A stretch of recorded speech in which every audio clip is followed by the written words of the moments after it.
নমস্কার। সাহসিকতা with Parijat YouTube চ্যানেলে আমি পারিজাত আপনাদের সকলকে জানাই আরো একবার স্বাগতম। এখনো গোটা রাষ্ট্র ভারাক্রান্ত, বাংলা ভারাক্রান্ত। আমার সকল দর্শক শুভানুধ্যায়ী সকলেই শোকাহত, আমিও শোকাহত, ভারাক্রান্ত। ৪৮ ঘন্টার বেশি সময় প্রায় অতিক্রান্ত। এই ঘটে যাওয়া ঘটনা নিয়ে বেশ কিছু পর্যালোচনা, বেশ কিছু কথা, বেশ কিছু প্রশ্ন সামনে অবশ্যই আসছে এবং আসাটা বাধ্য। সাথে রয়েছে কিছু গুরুত্বপূর্ণ যুক্তি বা কথা। আর তো অবশ্যই সামাজিক মাধ্যমে যে পাগলামি চলছে, পাগলামি প্রবণতা যেভাবে বেড়ে চলেছে, সেই দিকগুলো খতিয়ে দেখা উচিত। সামাজিক মাধ্যমে পেহেলগাঁওয়ে ঘটে যাওয়া ঘটনা যেটা সত্যি নিন্দার, সেটা ঘটে যাওয়া ঘটনাকে কেন্দ্র করে সামাজিক মাধ্যমে যে প্রচারটা চালানো হচ্ছে যে কাশ্মীরে যাওয়া বন্ধ করে দেওয়া হোক, কাশ্মীরিদের পেটে লাথ মারা হোক, কোন রকম টুরিস্ট মানে পর্যটক সেখানে না গেলে তাদের রুটি রুজি ব্যবসা হবে না, তবে গিয়ে তারা বুঝবেন বা শিক্ষাটা পাবেন। এখন বিষয়টা হচ্ছে এটাই, এই যে কমিউনাল বা সাম্প্রদায়িক যে ইস্যু, যেটা আমাদের দেশে তো অবশ্যই এর একটা আবহ হয়েই ছিল, এই আবহটা বা এই আবহের এই সাম্প্রদায়িক এই যে আবহ যেটা আমাদের রাষ্ট্রে হয়ে আছে, সেটাকে ফায়দা তুলতে মরিয়াই ছিল এই সন্ত্রাসবাদ বা মৌলবাদ বা এই বাদীরা। এবং সেটির ফায়দা তুলে এখানে পেহেলগাঁওতে যেভাবে এই পোশাক আশাক খুলে হিন্দুত্ব চেক করে, মানে সে হিন্দু ধর্মের কিনা তার ধর্ম চেক করে তাকে শুট করা হলো, এটাও যেরকম একটা দিক, ঠিক সেরকম তো এটাও একটা দিক যে সেখানে পর্যটকদের যখন নির্মম ভাবে হত্যা করা হচ্ছিল, তখন তো একজন মুসলিম, কাশ্মীরি মুসলিম, সেই কিন্তু ওই আদিল হুসেন শাহ, তো সেই কিন্তু বাধা দিতে গিয়েছিলেন। তো যদি এরকমটাই হয় যে একটা কমিউনাল ইস্যুতে যে হিন্দু বলে তাকে মানে শুধু হিন্দুদের মারা হচ্ছে, তাহলে মুসলিমকে কেন মারা হলো?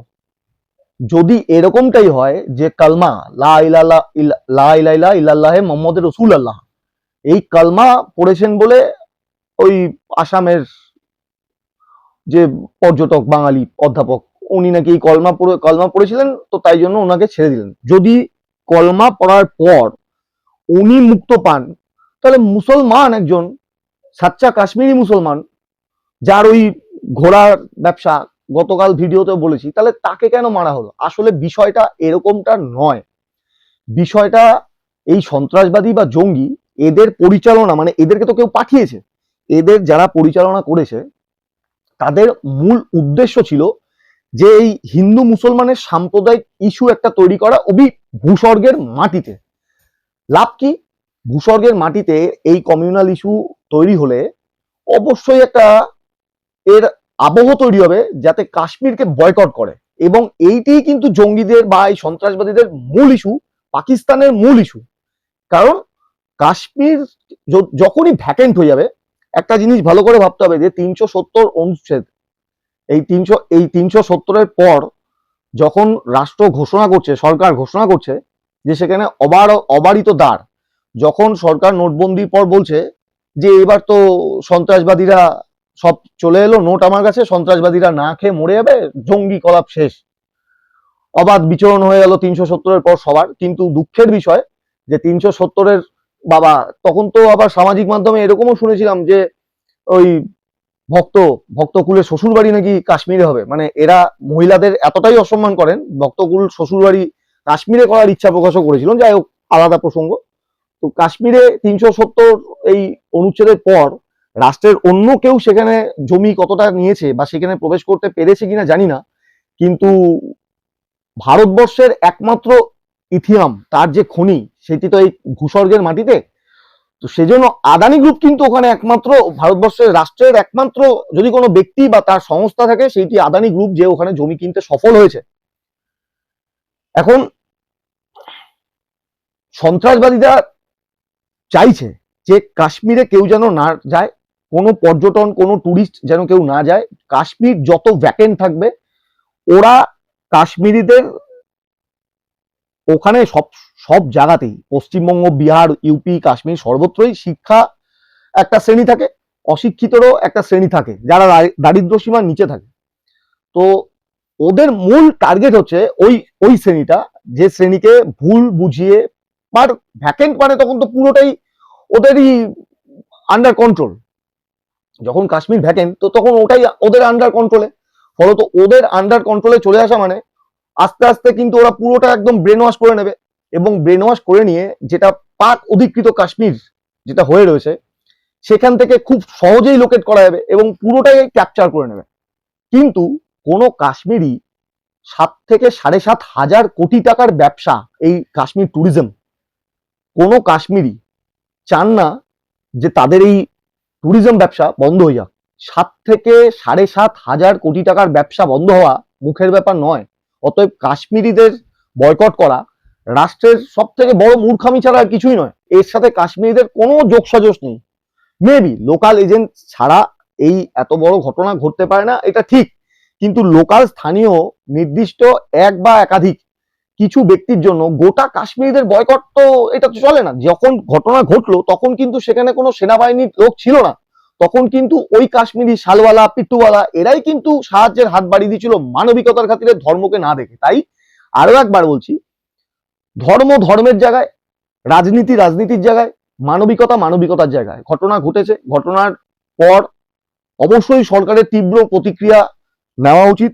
সকালবেলা থেকে যার, গতকালের ভিডিওতে বলেছি, সকালবেলা থেকে যার মুখদর্শন হয়নি, সন্ধ্যাবেলাতে ক্যাবিনেট মিটিং এর পর তার বিবৃতি পাওয়া গেল। মাননীয় প্রতিরক্ষা মন্ত্রী মহোদয় মহাশয়, ধন্যবাদ জানাই তাকে, রাজনাথ সিং, তিনি বলেছেন করোয়া জবাব দেবেন, যা যেরকম স্ক্রিপ্টেড যা বলেন।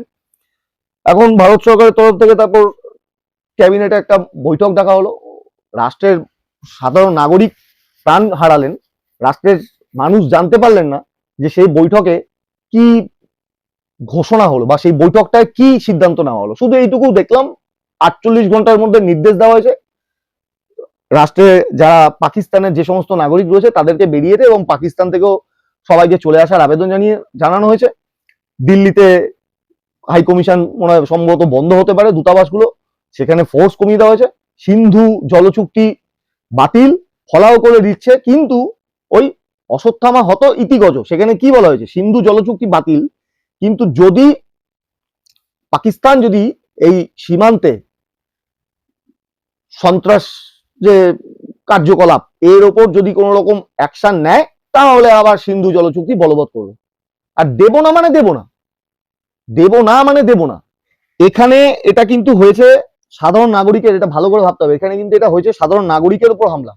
ফলত এখন আমি যদি পাকিস্তানের বিরুদ্ধে যুদ্ধ করতে গিয়ে তাদেরও সাধারণ নাগরিকের কথা চিন্তা করি, এত চিন্তা করে যুদ্ধ হয় না, এত চিন্তা করে যেরকম রাজনীতি হয় না। রাজনীতি করার সময় তুমি চিন্তা করছো, আর যখন পাল্টা জবাব দেওয়া হচ্ছে তখন তুমি চিন্তা করছো না। এই বিষয়গুলো মানে অনেক প্রশ্ন চিহ্ন তুলে দিচ্ছে। তো প্রথমত গেল এই সামাজিক মাধ্যমের যে কাশ্মীরিদের বয়কটের ডাক, তো এটা ঠিক নয়, কারণ যারা বয়কটের ডাক দিচ্ছেন তারাই কিন্তু আবার শীতকাল আসলে সেই কাশ্মীরি পাশমিনা পরেই ছবি ফটো সেশনে ফটো তুলবেন। অতএব এগুলো ফালতু জিনিস, এগুলো করে কমিউনাল এই ইস্যুটা আমাদের মধ্যেই বাড়তে থাকবে। আমি একটা ভিডিও দেখছিলাম, মুম্বাইয়ের বাসিন্দা তিনি, তো আমি দেখতে পাইনি আর শেষে ভদ্রমহিলা কাঁদছেন তার স্বামীকে হারিয়ে এবং তার জামাইবাবুকেও হারিয়ে। তো আমি আর দেখতে পাইনি ভিডিওটা, এতটাই মানে ওটা দেখার মতো নয়। তো সেখানে তারও কিন্তু একই বক্তব্য, কাশ্মীরি শিক্ষিত যে শ্রেণী তাদেরও একই বক্তব্য, জঙ্গিদের মূল উদ্দেশ্য কাশ্মীরকে ভ্যাকেন্ট করা। এবং এটাও তারা কিন্তু দেখবে যে সরকার কি চাইছে। এই যে ফেসবুকে যে বক্তব্যগুলো আসছে যে কাশ্মীরকে বয়কট করুন, তাতে সরকারের কি পদক্ষেপ, সরকার কি করতে চাইছে সেটাও কিন্তু দেখবে। সরকার যদি বলে বেশ কাশ্মীরকে বয়কট করে দাও, কাশ্মীরে ঢুকতে দেবো না, ওতে ওদের লাভ। আরে আমার রাষ্ট্রের, আমার ভূখণ্ড, আমি যাব না, আমারই রাষ্ট্রে, কাশ্মীরের লোকটাও তো ভারতীয়, তা আমারই রাষ্ট্রের সরকার আমারই রাষ্ট্রের কোনো একটা নির্দিষ্ট জায়গা, নির্দিষ্ট আবাদ বা বসতির লোককে বয়কট করবে, এটা তো অপর পক্ষেরই লাভ। এগুলো তো বুঝতে হবে, সবকিছুতে তো রাজনীতি নিয়ে আসলে হবে না। গেল 1 নম্বর প্রশ্ন। 2 নম্বর প্রশ্ন হচ্ছে যে 100 কিলোমিটার, এই যে 4 জন আসলেন, 4 জন আসলেন নয়, মাফ করবেন, ওদের আপনি বলে সম্বোধন করাই যায় না, ভদ্রতার খাতিরে অভ্যাস, তাই বেরিয়ে গেছে, আসলো। তো 100 কিলোমিটার, এই পথটা কম নয়, 100 কিলোমিটার পথটা কম নয়, মানে অবাক ব্যাপার। 2019-এ যখন পুলওয়ামা অ্যাটাক হয়, তখন 300 কিলো আরডিএক্স নিয়ে একটা গাড়ি ঘুরে বেড়াচ্ছে গোটা শ্রীনগরে, যেখানে আমি নিজে যখন অমরনাথ গেছি, অন্তকে 15-20 মিটার অন্তর অন্তর মিলিটারি ছাউনি ছিল, চেকপোস্ট ছিল। সেখানে 19 সালে 300 কিলো আরডিএক্স এর একটা গাড়ি, গুজরাটের নাম্বার, গাড়িটার নাম্বার গুজরাটের নাম্বার, ঘুরে বেড়াচ্ছে। পুলওয়ামার অ্যাটাকের ভেতরকার সমস্ত খবর, কখন সিআরপিএফ এর ওই বাস বেরোচ্ছে, কখন কি হচ্ছে, কোন রুটে কোন রাস্তায় যাচ্ছে, সব খবর তাদের কাছে আছে, পাচ্ছে। এক্ষেত্রেও তাই, এক্ষেত্রেও তো বলা হলো কদিন আগে, ফলাও করে অমিত শাহ বললেন যে কাশ্মীর জঙ্গি মুক্ত। এই যে তার প্রমাণ, কাশ্মীর জঙ্গি মুক্ত।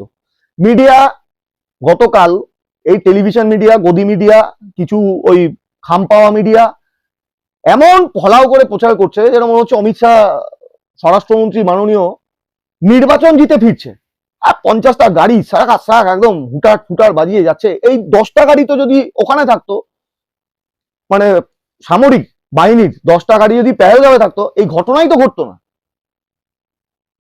আমি স্বরাষ্ট্রমন্ত্রী, আমার রাষ্ট্রে, আমার আন্ডারে, মানে আমার অধীনে, আমার টার্মে, মানে আমি ক্ষমতায় রয়েছি, আমার অধীনে আমার রাষ্ট্রে একটা ঘটনা ঘটে গেল, আমি সেখানে যাচ্ছি, শোকাতুর পরিবেশ, সেখানে আমি যাচ্ছি শ্রদ্ধা জানাতে, লাল কার্পেটে হেঁটে শ্রদ্ধাঞ্জলি দিতে। ফাতরামি করার জায়গা নেই, ছ্যাবলামি হচ্ছে। এত ফুটেজ খাওয়ার কি আছে? এত ফুটেজের কিসের নেশা? ফুটেজ, সবেতে ফুটেজ। অদ্ভুত ব্যাপার, অদ্ভুত এ রাষ্ট্র। একজন মানে স্ত্রী তার স্বামীর নিথর দেহের পাশে বসে রয়েছে। আরে জিবলি আর্ট, এআই আর্ট নতুন বেরিয়েছে, বাপরে কি আল্লাহ, জিবলি আর্টে হু করে ছড়িয়ে দিয়ে পয়সা কামানো হচ্ছে দেদার। আরে মানুষ, মানুষ এই সামাজিক মাধ্যমে যারা থাকে, এরা মানুষ না মানুষের মতন দেখতে অন্য কোনো গ্রহের কোনো প্রাণী? আমি তো অবাক হয়ে যাই। যারা 26/11 ঘটনার সাথে, আমি কোনো ঘটনার সাথে কোনো ঘটনা তুলতে চাইছি না, আমি সাহসের সাথে শুধু একটাই কথা বলি, আমি বলছিও না যে এই মুহূর্তে কাউকে পদত্যাগ করা উচিত বা করতেই হবে, কোনো কথা বলছি না, কিন্তু 26/11 সাথে যারা তুলনা টানে, 26/11 ঘটনাকে কেন্দ্র করে যারা তৎকালীন সরকারকে নানান রকম ব্যঙ্গ বিদ্রুপ করে, 26/11 সময় যিনি স্বরাষ্ট্রমন্ত্রী ছিলেন, সম্ভবত শিবরাজ পাতিল, আর ওই সময়তে ন্যাশনাল সিকিউরিটি অ্যাডভাইজারি, তার প্রধান ছিলেন মহাদেব কুমার নারায়ণন, এম কে নারায়ণন, হ্যাঁ এম কে নারায়ণন, এরা কিন্তু তিন দিনের মধ্যে ইস্তফা দিয়েছিলেন। 26/11 সময় স্বরাষ্ট্রমন্ত্রী শিবরাজ পাতিল ইস্তফা দিয়েছিলেন। এখানে রেল ঘটনা, এখানে এই করমন্ডল অ্যাক্সিডেন্ট হলো, এখানে রেল দুর্ঘটনায়, করমন্ডল কেন, তারপরে হয়েছে কাঞ্চনজঙ্ঘা হয়েছে, আরো অনেক ঘটনা ঘটেছে। এখানে রেল দুর্ঘটনা হলে রেলমন্ত্রীর দায় নেই। এখানে বর্ডারের পাশে মানে জমি কেড়ে নিচ্ছে, তার দায় প্রতিরক্ষা দপ্তরের নয়। এত বড় ইন্টেলিজেন্স ফেলিওর, তার দায় স্বরাষ্ট্রমন্ত্রীর নয়, আর প্রধানমন্ত্রীর তো নয়ই, উনি তো বিশ্বগুরু, বিশ্বগুরুরা কোনো দায়ে দায়ী হন না, এটা একদম ঘটনার কথা। সব থেকে বড় ব্যাপার, প্রধানমন্ত্রী নিজেই নিজের জ্ঞানাকলে ফেসে রয়েছেন। 75 বছরের পর আর কোনো দায়িত্বে থাকা যাবে না। 80 বছরের মানুষ কি করে ন্যাশনাল সিকিউরিটি অ্যাডভাইজারি হেড থাকতে পারে? অজিত দোভাল, 80 বছর বয়স তার, তাকে সরিয়ে দাও। সে তো ফিল্ডে আসতে হবে, তাকে তো সেই, তার তো সেই অশীতিপর শরীর, তার তো শরীর শারীরিক সেই মানে ক্ষমতা নেই। 80 বছর বয়সের লোক নিশ্চয়ই তো আর 38 বছর বয়সের ছেলের মতন ছুটবে না। অদ্ভুত ব্যাপার। এত বড় একটা পর্যটন জায়গা, যেখানে প্রায় 2000 লোক, 2 থেকে 2500 লোক ভিড়, সামান্য বেলুর মঠে গেলে তাতেও পুলিশ থাকে, রাজ্য পুলিশের ফাঁড়ি রয়েছে, রাজ্য পুলিশের ফাঁড়ি রয়েছে। আগে তো কলকাতাতে এলিয়ট পার্ক, এখনো মনে আছে এলিয়ট পার্কের ওখানে পুলিশ পোস্ট আছে। এত বড় একটা পার্ক, সেখানে কোনো প্রশাসনের কেউ নেই। 20 মিনিট, আচ্ছা এই যে বলা হচ্ছে এখানে কিরকম প্ল্যানিং, কি ছড়িয়ে দেওয়া হচ্ছে, কি বার্তা, সুপরিকল্পিত কি ব্যাপার, সত্যি এখানে সন্দেহ। পোশাক চেঞ্জ করে, মানে পোশাক খুলে, জামা কাপড় খুলে নাকি গুলি করানো হয়েছে একটা একটা করে। 27 জন, আমি 28টা বাদ দিলাম, আদিলের কথাটা বাদ দিলাম, ওকে ডাইরেক্ট মেরেছে, বন্দুক ছিনিয়ে নিতে যাচ্ছিল বলে মেরেছে, ঠিক আছে। 27 জন, এক একজনকে 1 মিনিট করে হলো 27 মিনিট। 20 মিনিটের মধ্যে করলো কি করে? ভিডিওটা তুললো কে? 20 মিনিটের মধ্যে ভিডিও তুলে ভিডিও ছেড়ে দিল। মানছি তাদের মাথার মধ্যে ক্যামেরা লাগানো ছিল, ভিডিও ছেড়ে দিল। সবটা কিরকম প্ল্যানিং প্ল্যানিং লাগছে না? সবটা কিরকম পরিকল্পনা পরিকল্পনা লাগছে না? কমিউনাল ইস্যু, মানে আর কোনো হাতিয়ার নেই নাকি? এই ওয়াক অফ, ট্রাম্পের ট্যারিফ, সবকিছু থেকে এখন বেকায়দা টলমলো পরিস্থিতি। এদিকে এনডিএ শরিকরা ছাড়বো কি ছাড়বো না, মানে টলমল অবস্থা। তখন এটাকে ধামাচাপা দিতে, মানে ওয়াক অফটাকে তো ঠান্ডা ঘরে পাঠিয়ে দেওয়া একটা একরকমের প্রয়াস, এগুলোকে ধামাচাপা দিতে এই লাস্ট রাজনীতি। হ্যাঁ, প্রশ্ন আসবেই, অবশ্যই প্রশ্ন আসবে। একটা পাহাড়ি জায়গায় 20 মিনিট ধরে গুলি গুলি চলে, আর তার আওয়াজ কোনো প্রশাসনের কারো কাছে যায় না। এত বড় একটা ব্যর্থতা। আচ্ছা, সব থেকে অদ্ভুত, এখানে আরো অদ্ভুত বিষয়, এই কদিন আগে কেন, বেশ কয়েক মাস ধরেই চিকেন নেক সিকিমের বা এই আমাদের অন্ধ্রপ্রদেশে বা ওইদিকে, হ্যাঁ অন্ধ্রপ্রদেশের ওদিকটাতেও, এইগুলোতে সব না যুদ্ধ প্রস্তুতি চলছে। মক ডিল টক ডিল ওখানে প্রচুর চলছে, সামরিক প্রচুর ক্ষমতা ওখানে দেওয়া হচ্ছে। তো প্রধানমন্ত্রীর কাশ্মীর যাওয়ার কথা ছিল, আমি একদম নিশ্চিত খবর দিচ্ছি, এটা প্রধানমন্ত্রীর কাশ্মীর যাওয়ার খবর ছিল, কথা ছিল। কিন্তু কাশ্মীরের পরিস্থিতি ঠিক নয়। পিএমওতে এই খবর ইন্টেলিজেন্স থেকে পাওয়ার পর প্রধানমন্ত্রী কিন্তু নিজের যাত্রা স্থগিত রেখেছিলেন। প্রধানমন্ত্রীর উচিত ছিল না মন কি বাত অনুষ্ঠানে এসে রাষ্ট্রবাসীর উদ্দেশ্যে বলা যে কাশ্মীরের পরিস্থিতি এখন ঠিক নয়, আপনারা যাবেন না, আপনাদের সফর বাতিল করুন? মজা নিচ্ছিলেন না নাকি এটা দেখার জন্য অপেক্ষা করছিলেন? কিসের পরিকল্পনা বুঝতে কিন্তু কিছু বাকি নেই। 2019-এ আজ পর্যন্ত প্রমাণিত হলো না যে আরডিএক্স নিয়ে একটা গুজরাটের নাম্বার প্লেট লাগানো গাড়ি ঘুরছে কি করে শ্রীনগরের বুকে, সিআরপিএফ এর ভেতরকার সমস্ত খবর পেল কি করে, ইন্টেলিজেন্স ফেলিওর হলো কি করে, আজ অব্দি প্রমাণিত নয়। এই যে ঘটনাটা, এই ঘটনারও প্রমাণ আগামীতেও হবে না। সার্জিক্যাল স্ট্রাইক, এয়ার স্ট্রাইক, আরে দেশের মধ্যে যে গলতটা, সেই গলতের ব্যর্থতা কার? আমি তো মেনে নিচ্ছি পাকিস্তান এর জন্য দায়ী। 77 বছর বয়স, দুটো দেশের, ওরা কিছুই করতে পারলো না। ওদের দেশবাসী ওই সরকারের প্রতি বিরক্ত, তিতি বিরক্ত। আমার দেশের সরকারের ব্যর্থতার দায় নেবে কে? মাননীয় প্রধানমন্ত্রী মহোদয় মহাশয়, উত্তরটা আপনার জন্য তোলা থাকলো। আপনি আজকে ভোট রাজনীতির প্রচার করতে নেমেছেন, লজ্জা লাগা উচিত আপনার। রাষ্ট্র যখন শোকের আবহে শোকাতুর, আপনি নির্বাচনী প্রচার চালাচ্ছেন। নির্দয় নির্মম না হলে এভাবে কেউ করতে পারে না। আপনি কালকে একটা ওই টুইট করেছিলেন শুধুমাত্র এক্স হ্যান্ডেলে, তারপর কোন সাংবাদিক বিবৃতি? এত ইগো কিসের? কেউ দেখছি ফুটেজ খেতে রেড কার্পেট, আরে বাবা অস্কার নিতে যাচ্ছে। জিতছি তো শ্রদ্ধাঞ্জলি দিতে, আমি ব্যর্থ, আমার ব্যর্থতার কারণে কতগুলো তরতাজা প্রাণ, পর্যটক গেল, প্লাস পর্যটককে বাঁচাতে গিয়ে লোকাল একটা কাশ্মীরি গেল, যার উপর ভরসা করে তার সংসারটা চলে।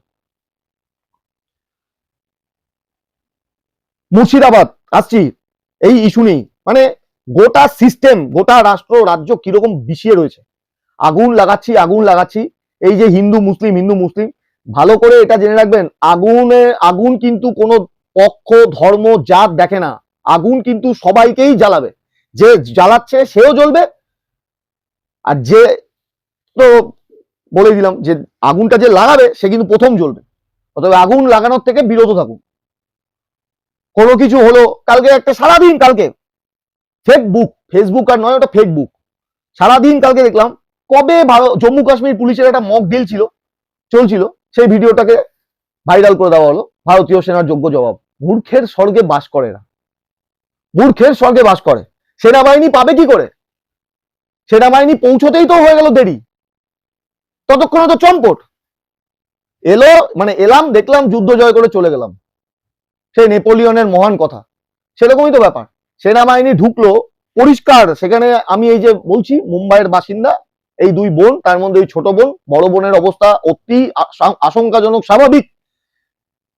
ওই মুহূর্ততে যে পুরুষরা নিহত হলেন তারা তো চলে গেলেন, কিন্তু তাদের সাথে তার সন্তান হোক, তার স্ত্রী হোক, তার আত্মীয় হোক, ওই সময় যারা ছিলেন, কোনোদিন জীবনে স্বাভাবিক ছন্দে ফিরতে পারবে না। আর এর জন্য দায়ী রাষ্ট্রের সরকার, এর জন্য দায়ী ইন্টেলিজেন্স ডিপার্টমেন্ট, এর জন্য দায়ী ভারতীয় সেনা। সিভিক নিয়ে খুব কথা হয় না এখানে, এই যে মেজো খোকা মাঝে মধ্যেই সিভিক নিয়ে খুব কপচায়, ওখানেও তো সিভিক, ভারতীয় সেনায় সেটাও তো সিভিক, অগ্নিবীর প্রকল্প, 4 বছরের সার্ভিস, তারপর ভলেন্টিয়ার রিটায়ার, ওটাকে সিভিক বলবো না তো কি বলবো? সেনাতে শূন্য পদ কত, সেনার অবস্থা তো তলানিতে। বাজেটে সেনায় কত % বরাদ্দ হয়েছে? সামরিক খাতে, শিক্ষা খাতে, স্বাস্থ্য খাতে কত টাকা বরাদ্দ হয়? শুধু 12,75,000 স্ট্যান্ডার্ড ডিডাকশন ছাড়, বড় বড় ফলাও, বড় বড় শিরোনাম, আরে বাবা রে, বিশাল কিছু করে দিল। ভাঁওতাবাজির বাজেট আর কতদিন পেশ করা হবে সংসদ ভবনে দাঁড়িয়ে মাননীয়া সীতারামনজি?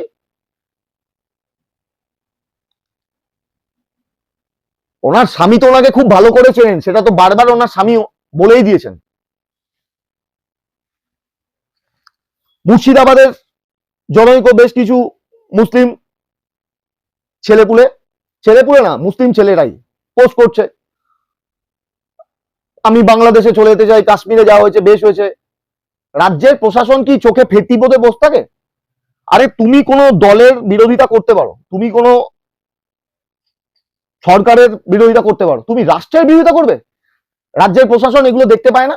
সবাই দেখছে, আমি দেখছি, মানে রাজ্যের প্রশাসন দেখতে পাবে না? রাষ্ট্রের বিরোধিতা যে করবে, রাষ্ট্র বিরোধিতার তকমা দিয়ে, রাষ্ট্র বিরোধিতার আইনে তাকে অবিলম্ব গ্রেপ্তার করে সমস্ত সুযোগ সুবিধা থেকে বঞ্চিত করা উচিত।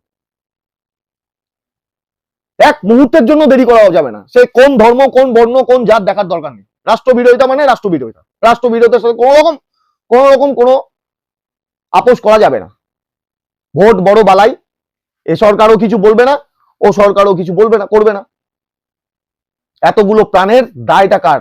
ঘুরতে গিয়েছিল তো তারা, পর্যটক, তারা ছুটি কাটাতে গিয়েছিল, তারা ফিরলেন না বাড়ি, তার কফিন বন্দী হয়ে নিথর দেহ নিয়ে ফিরে আসতে হলো তাদের। এটাই কি পরিণতি ছিল? সালমান খান, শাহরুখ খান লিখছেন, পোস্ট করছেন, ভূস্বর্গ এখন নরক হয়ে গেছে। আরে ফেসবুকে পোস্টটা করতে হবে না, পোস্টটা সরকারকে করুন দেখি, ট্যাগ করে। এত বড় ইন্টেলিজেন্স ফেলিওর হলো কি করে? কেন এত বড় একটা পর্যটন কেন্দ্র বা ওই ভূমিটা যেখানে ঘটনা ঘটেছে, পার্ক, কেন তার বাইরে কোনো সেনাবাহিনী ছিল না? কেন কোনো জম্মু কাশ্মীর পুলিশ নেই? কেন সিআরপিএফ নেই? নেতাদের পেছনে তো রেখা পাত্র, মাননীয় প্রাক্তন হেরে যাওয়া, তার পেছনে তো গুচ্ছের সিআইএসএফ। ওই গান করে কি কবি, বিজেপির বিধায়ক, বাপরে বাপ, তারও পেছনে সিআইএসএফ। তা ফোর্স গুলো এদের এখানে ডিপ্লয়েড না করে, ফোর্স যেখানে দরকার তাদের পেছনে ডিপ্লয়েড দিলেই তো হয়। একটা এমএলএ এমপির পেছনে 10টা 15টা করে ফোর্স, ভাবা যায়? ফোর্স তো থাকা উচিত ওখানে। সরকার এই ঘটনা সম্পূর্ণভাবে ওয়াকিবহাল ছিল, এজেন্সির কাছে সম্পূর্ণ খবর ছিল, সিআরপিএফ এর কাছে খবর ছিল, এবং সিআরপিএফ জানিয়েছিল পেহেলগাঁওতে আক্রমণ হতে পারে। সরকার নিশ্চিত করে, কেন বলছি, পিএমও তে এই খবর যাওয়ার পর কাশ্মীরে যাত্রা প্রধানমন্ত্রী স্থগিত রেখেছিলেন, যাননি আর। ওনার উচিত ছিল মন কি বাতে এসে ওই ফালতু বকবক না করে রাষ্ট্রকে এটা সতর্কবার্তাটা দেওয়া, রাষ্ট্রবাসীকে বলা যে আপনারা সফরটা বাদ দিন। বলেননি। তাহলে পরিকল্পিতভাবে ঘটানো হলো, ঘটানো হয়েছে। আরে তাদেরকে দোষ দিয়ে কি লাভ? সন্ত্রাসবাদীদের, ওদের তো কাজই তাই। সন্ত্রাসবাদী এসে, কি অদ্ভুত ব্যাপার ভাবতে হবে না, এখানে সন্ত্রাসবাদী আসছে, গুলি করছে, এটাও জিজ্ঞেস করছে তুমি হিন্দু না তুমি মুসলিম। তার মানে এখানে ভাবতে হবে যে বিষয়টা তাহলে তারা পেলো কোথা থেকে।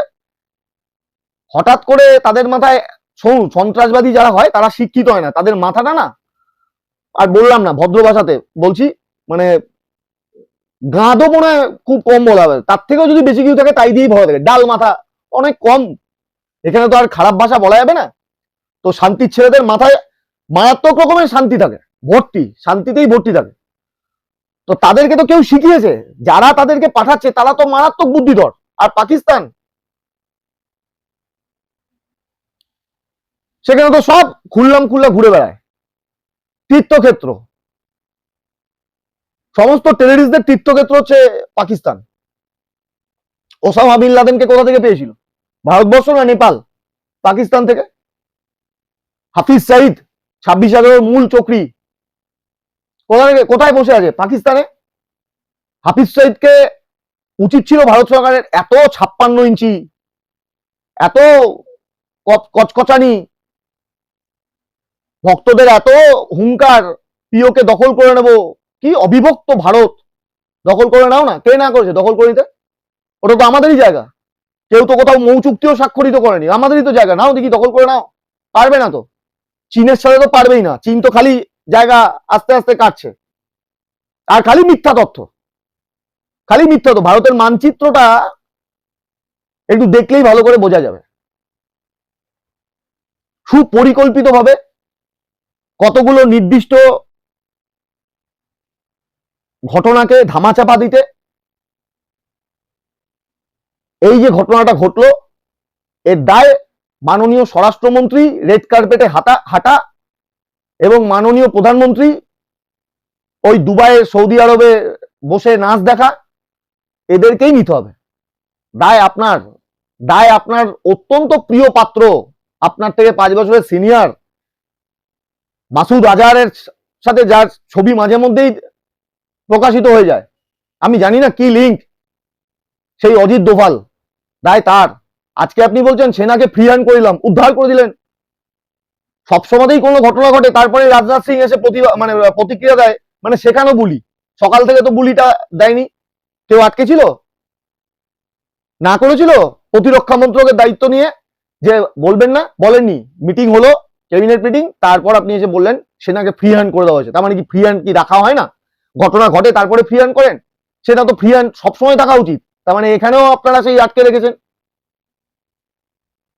এই প্রশ্নগুলো কোথাও কোনো গদি মিডিয়ায় ওই 5 ঘন্টা 6 ঘন্টা কোথাওই, হ্যাঁ, বাজার পত্রিকা, তারপর ওই 6 ঘন্টা সঙ্গে ব্ল্যাক কফি, এখানে কোথাও এগুলো আলোচনা হয় না। আর সোশ্যাল মিডিয়ায় এই ইস্যুকে ওই কি বাংলা একটা চ্যানেল আছে, সেখানে ওই চশমা পরা এক সঞ্চালক, কি ভাষা, একই বৃন্তে দুটি কুসুম মারাবেন, আর এই ভাষা, কুসুম কুসুম কুসুম। নজরুল ইসলামের লেখা নিয়ে এত কিসের সমস্যা, এত কিসের সমস্যা? নজরুল ইসলাম কি সন্ত্রাসবাদীদের জন্য লিখে গেছিল? যায়নি। আরে ঘটনা ঘটেছে, ঘটনার দায় ধামাচাপা দিতে কন্টিনিউয়াসলি উস্কানিমূলক বিবৃতি। এত বড় একটা ঘটনা ঘটে গেল, দেশের প্রধানমন্ত্রী চুপ, নীরব, দেশের স্বরাষ্ট্রমন্ত্রী ফুটেজ খাচ্ছে, নীরব, তাদের শুধু গোপন মিটিং। আরে গোপনে মিটিং কেন হবে? ঘটনা যখন খুলে হয়েছে, গোপনে তো মিটিং হবে না। উচিত ছিল তো 56 ইঞ্চি যে হাফিজ সঈদকে ফিরিয়ে আনা, যেরকম রানাকে ফিরিয়ে নিয়ে আসা হলো। কেন বলতে পারে না পাকিস্তানের কাছে? পাকিস্তান তো টেররিস্ট স্টেট তকমা তো পেয়েই গেছিল, টেররিস্ট স্টেট তকমা তো পেয়েই গেছে বারাক ওবামার টাইমে, যখন ওসামা বিন লাদেনকে মারা হলো তখন থেকেই তো টেররিস্ট স্টেট বলা হয়েছে। ডোনাল্ড ট্রাম্প ভারতের পাশে, ও কালকে যখন এই ঘটনা ঘটছে তখন আমেরিকার ভাইস প্রেসিডেন্ট তিনিও ভারতবর্ষে উপস্থিত। কি বার্তা দেওয়ার চেষ্টা করা হলো? এটা কোথাও কি আমেরিকার কাছে মুসলিম বিরোধী বা পাকিস্তান বিরোধী এরকম কি একটা বার্তা দেওয়ার চেষ্টা করা হলো? মনে তো হচ্ছে তাই, আমার তো মনে হচ্ছে তাই, অনেকেরই মনে হবে তাই। হওয়াটা খুব স্বাভাবিক। একটা ঘটনা ঘটে গেল, এত বড় একটা ঘটনা, ওই যে বারবার বলছি, হাফিজ সাইদকে উচিত ছিল ওখানে গিয়ে এয়ার স্ট্রাইক করে, বা ওসামা বিন লাদেনের মতন তার উপর ব্যক্তিগত স্ট্রাইক। বলছে কি না সিভিলিয়ান মারা যেতে পারে, সিভিলিয়ান, আমার দেশের সিভিলিয়ান গুলো সিভিলিয়ান নয়, আমি ওদের দেশের সিভিলিয়ানকে নিয়ে চিন্তা করবো কেন? হ্যাঁ মানছি যে ওদের দেশের দেশবাসীর কোনো দোষ নেই, 27 জন পর্যটক ওই এক আদিলকে নিয়ে 28 জনেরও তো কোনো দোষ ছিল না। 28 জন যদি মরতে পারে, তাহলে ওখানে হাফিজ সৈয়দকে মারতে গিয়ে যদি কিছু সংখ্যক মানুষ মারা যায়, যুদ্ধ ভাই, যুদ্ধে অত কিছু নিয়ম দেখা যায় না। কিসের দরদ এত, নাকি ওপরে ওপরে সেটিং? জবাব তো আসবেই, ঠিক যেরকম 19-এর জবাব পাওয়া গেছে কোনো প্রমাণ দিতে না পারায়। এটারও যদি সঠিক প্রমাণ না দিতে পারেন, পরিষ্কার ধরে নেওয়া হবে আপনিই দোষী, কারণ আপনিই তো করিয়েছিলেন গুজরাট দাঙ্গা। তারপর তো ফুল পাওয়ার, সুপ্রিম পাওয়ার দিয়ে কোর্ট থেকে বহাল তুবিয়াতে নিজেকে বাঁচিয়ে নিলেন। কোর্ট আপনাকে বাঁচিয়ে দিতে পারে, কোর্টের জজ সাহেবকে কিনে নেওয়া যেতে পারে। সময়ের আদালতে বিচারটা কিন্তু নরেন্দ্র মোদীজি ঠিক হবেই, স্বরাষ্ট্রমন্ত্রী অমিত শাহজি ঠিক হবেই। খুব সুন্দর প্ল্যান সাজিয়েছেন না, 75 বছর বয়স, প্রধানমন্ত্রীত্ব থাকবে না, সংঘের চাপ, অমিত শাহের উপর চাপ, জেপি নাড্ডাকে সভাপতির পদ থেকে সরতে হবে, সংঘের চাপ পছন্দ নয়, ক্ষমতার ভর দখল চলে যাবে রাইসিনা হিলসের, রাষ্ট্রপতি হবেন আপনি, প্রধানমন্ত্রী হবে আপনারই সহচর অমিত শাহ। বাপরে বাপ, অত সহজ নয়। আগে জবাবটা দিন, ব্যর্থ কেন, তারপর সময় আসবে। এই জবাবটা নেওয়ার দায়িত্ব আমার আপনার সকলের। ফেসবুকে এই নজরুল ইসলামের কবিতা নিয়ে কপচিয়ে না কপচিয়ে, কাশ্মীরিদের বয়কট না করে নিজের রাষ্ট্রের সরকারকে দেখি বয়কট করুন, দেখি বুকের পাটা থাকলে জিজ্ঞেস করুন তো এই প্রশ্নগুলো, যে ইন্টেলিজেন্স ব্যর্থ হলো কেন? কেন এত বড় একটা জায়গা যেখানে 2000 লোক ঘুরতে যায়, সেখানে তার বাইরে কোনো প্রহরী নেই? ওবি কাশ্মীরের মতন জায়গায়, ওটা কি ভুবনেশ্বর না পুরীর মন্দির? ওটা তো কাশ্মীর, জানা কথাই ওখানে সন্ত্রাসী হামলা যে কোনো সময় হতে পারে। সিআরপিএফ কালকে ভরাভরি দৌড়াদৌড়ি করছে, জম্মু কাশ্মীর পুলিশ দৌড়াদৌড়ি করছে, তখন কোথায় ছিল? পুলিশের তো অবশ্যই উচিত ছিল যে যেখানে এত জনসমাগম হবে তার বাইরে, আরে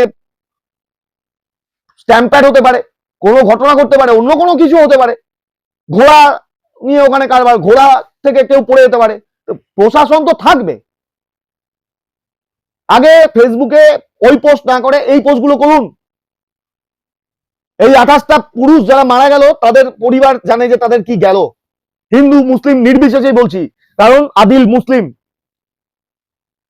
তাদের উদ্দেশ্য ছিল হিন্দু মুসলিম এই কমিউনাল রাইটটার বার্তাটা পৌঁছে দিয়ে কাশ্মীরকে ভ্যাকেন্ট করা, সাম্প্রদায়িক ইস্যু তৈরি করা নয়। সাম্প্রদায়িক এই লড়াইটা হবে, কাশ্মীরকে বয়কট করবেন আর ওরা কাশ্মীরটাকে ক্যাপচার করবে, এটাই ওদের ইস্যু, আর কোনো ইস্যু নয়। পোস্টমর্টম করে, প্রাথমিক পোস্টমর্টম করে সাহসী কথায় পারিজাত আপনাদের বলে গেল ইস্যু এটাই ছিল। সাহসের সাথে এই সাহসী ইস্যুটাকে কোনো গদি মিডিয়া, কোনো টেলিভিশন মিডিয়া বলবে না। আমি খাম পাই না, আমি বলে গেলাম। মিলিয়ে নিয়েন, পথ তো সবে চলা শুরু বন্ধু, 1 বৈশাখ থেকে পথ চলা শুরু। সাহসের সাথে সাহসী কথা এরকম অনেক বলবো। যদি কেউ সহমত না পোষণ করেন, থোড়াই কেয়ার, কোনো পরোয়া করি না, কারোর সাথে আপোষও করবো না, কাউকে রেয়াতও করবো না। আবারও বললাম, রাষ্ট্রদ্রোহীর সাথে কোনো রকম আপোষ তো করবোই না। প্রশাসন, পশ্চিমবঙ্গ প্রশাসন, পশ্চিমবঙ্গ সরকার, মাননীয় মুখ্যমন্ত্রী, ওনার অবিলম্বে উচিত এই প্রোফাইলগুলো চিহ্নিতকরণ করে অবিলম্বে তাদের গ্রেপ্তার করা। এরকম একটা শোকাতুর, এরকম একটা সেন্সিটিভ ইস্যুতে বাংলাদেশ কাশ্মীরে যা হয়েছে, থ্যাঙ্কস, চামড়া তুলে নেওয়া উচিত এদের, শান্তির ছেলেদের। এদের শান্তির ছেলে বলবো না তো কি, এই শান্তির ছেলেদের চামড়া তুলে নেওয়া উচিত। আর অবিলম্বে ভারতবর্ষের ভেতরে থাকা পাকিস্তানকে আগে ধ্বংস করতে হবে। ভারতের ভেতরে প্রত্যেকটা জায়গায়, প্রত্যেকটি গলিতে পাকিস্তান রয়েছে। পাকিস্তানের খেলা যখন হয়, পাকিস্তানের খেলোয়াড়রা, মানে খেলায় পাকিস্তান জিতলে কি উল্লাস, এই পাকিস্তানি গুলোকে আগে শেষ করতে হবে। রাষ্ট্রের মধ্যে থাকলে রাষ্ট্রের বিরোধিতা করা যাবে না, সে তুমি হিন্দু হও, মুসলিম হও, খ্রিস্টান হও, যে হও, ধর্ম আলাদা জায়গায়, রাষ্ট্র সবার আগে। ওইসব কোরআন শরীফ, গীতা ওসব পরের জায়গায়, আগে সংবিধান। সংবিধান মানো, রাষ্ট্রের পয়সায় তুমি খাবে পড়বে, আর রাষ্ট্রেরই উপরে বসে গীতা পাঠ, রামায়ণ পাঠ, কোরআন পাঠ, এইসব পাঠ করে নোংরামি ভণ্ডামি করলে চলবে না। আগে সংবিধান, আগে রাষ্ট্র, তারপর অন্য কিছু। আর যে পয়েন্টগুলো বললাম ওগুলো নিয়ে ফেসবুকে আলোচনা করুন, ওগুলো নিয়ে তুলে ধরুন, সরকারকে বলুন ব্যর্থ কেন আপনি, সময় বেঁধে দিন। 260টা বডি চাই, এত চাই, মেজো খোকা চিৎকার করছে, কোনো বডি দিতে হবে না, আগে আপনি আপনার জবাবটা দিন। আপনি ব্যর্থ কেন জিজ্ঞেস করুন। রেড কার্পেটে হেঁটে আপনি শ্রদ্ধাঞ্জলি দিলেন কেন? গদি মিডিয়াতে জিজ্ঞেস করুন এত ফুটেজ দেখালেন কেন? 50টা গাড়ির কনভয় নিয়ে ওখানে যাওয়ার কি দরকার ছিল? আপনার প্রাণের ভয় আছে, আর 27টা মানুষের প্রাণের ভয় ছিল না? তাদের প্রাণটা প্রাণ নয়? আপনি 50টা গাড়ি নিয়ে নিজের প্রাণটাকে সুরক্ষিত করে নিয়ে গেলেন ওখানে কালকে রাতে, এমন করে বিমান থেকে নামছে দেখাচ্ছে যেন সুভাষচন্দ্র বসু নেমে আসছে। আরে বাপ রে বাপ, সব সময় ফুটেজ এদের। মাফ করবেন, উত্তেজিত হয়ে পড়েছিলাম, উত্তেজিত হয়ে যাওয়াটাই স্বাভাবিক। রক্ত গরম হয়ে যাচ্ছে এদের রাজনীতির, লাশের রাজনীতি দেখে। হয়তো আপনাদেরও হয়ে উঠবে বা হয়ে উঠেছে, আপনারাও ক্ষিপ্ত হয়ে আছেন, সমস্ত রাষ্ট্র ক্ষিপ্ত। সচেতন থাকবেন, সজাগ থাকবেন, ভালো থাকবেন, সুস্থ থাকবেন, সাহসের সাথে সাহস নিয়ে সাহসী কথা সব সময় বলবেন, সাহসী কথা ভাববেন এবং যে কোনো বিষয়ের গভীরে ভাববেন। আর উগ্রতা, সে ধর্ম হোক কিংবা স্বভাব, উগ্রতা থেকে সবসময় বিরত থাকবেন। ভালো থাকবেন, নমস্কার।